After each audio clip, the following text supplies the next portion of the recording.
Ici, je vous raconte des histoires vraies. En 2017, dans la petite ville paisible de Delphi, aux États-Unis, deux jeunes filles sont retrouvées assassinées dans des circonstances troublantes. Cet événement a profondément choqué la communauté locale et attiré l'attention des médias du monde entier. Pourtant, malgré des enquêtes longues et minutieuses, de nombreuses questions restent sans réponse. Bienvenue dans ma toute première vidéo. Je suis l'inconnu masqué.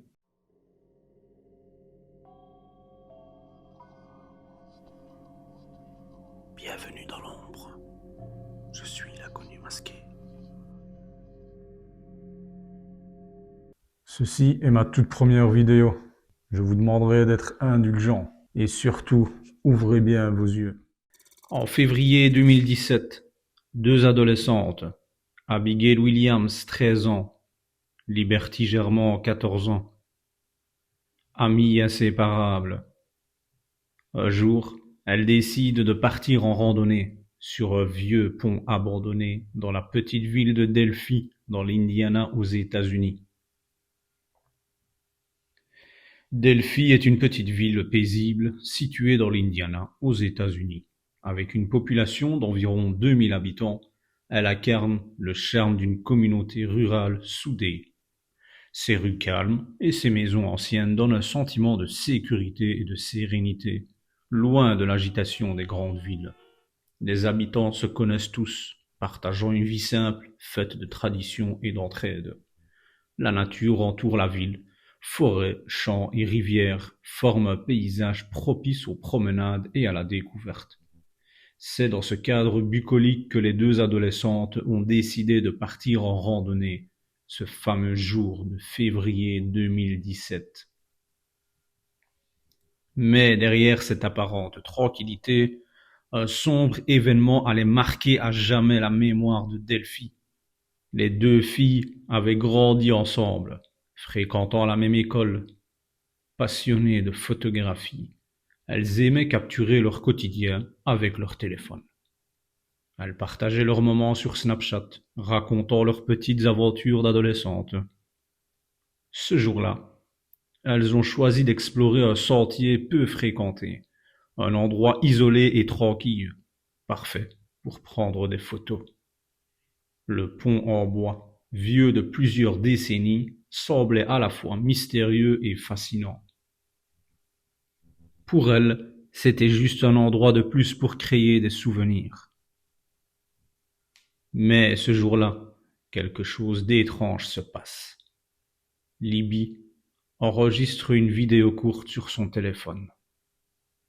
Une silhouette apparaît, floue, un homme qu'on appellera plus tard Bridge Guy. Une voix froide, claire, prononce une phrase glaçante. Guys, down the hill. Voice.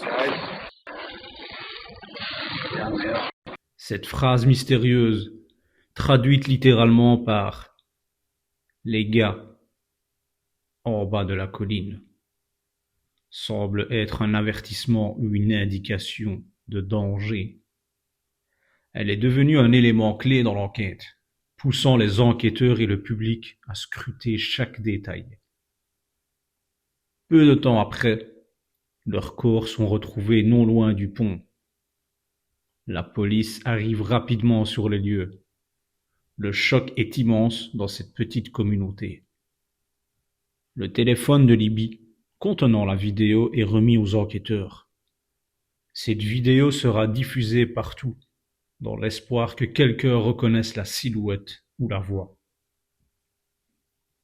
Des centaines de personnes participent aux recherches, aux fouilles, aux marches exploratoires. L'enquête est complexe. Les indices sont rares. Le pont est un lieu peu fréquenté, mais accessible. Le suspect est décrit comme un homme blanc, environ 30 à 40 ans, portant un sweat à capuche. Les enquêteurs tentent de reconstituer les événements, en interrogeant les témoins, en analysant chaque détail du téléphone. Au fil des semaines, le mystère reste entier. Le public suit l'affaire avec une attention particulière, ému par le sort des deux adolescentes. Plusieurs suspects sont interrogés. Une arme est retrouvée plus tard dans une zone proche, analysée pour des traces ADN. La technologie d'analyse ADN évolue, ce qui permet d'avancer dans l'enquête. En 2022, un homme est arrêté. Richard Allen. Les preuves s'accumulent contre lui. Richard Allen présente un profil complexe. D'après les experts, il s'agirait d'un individu méthodique, solitaire, avec des tendances à contrôler son environnement. Son isolement social et son comportement réservé ont pu contribuer à dissimuler ses actes. Ce type de profil est souvent lié à des comportements obsessionnels et à une difficulté à gérer ses émotions, ce qui peut mener à des actes violents dans certains cas.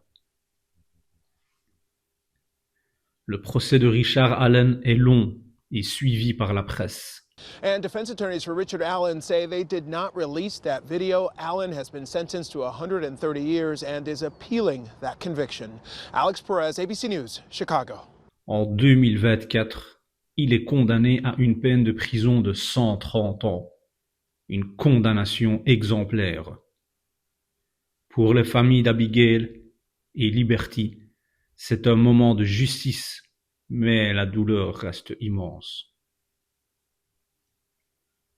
Delphi, cette petite ville restée marquée à jamais. Des mémoriaux sont érigés en mémoire des filles.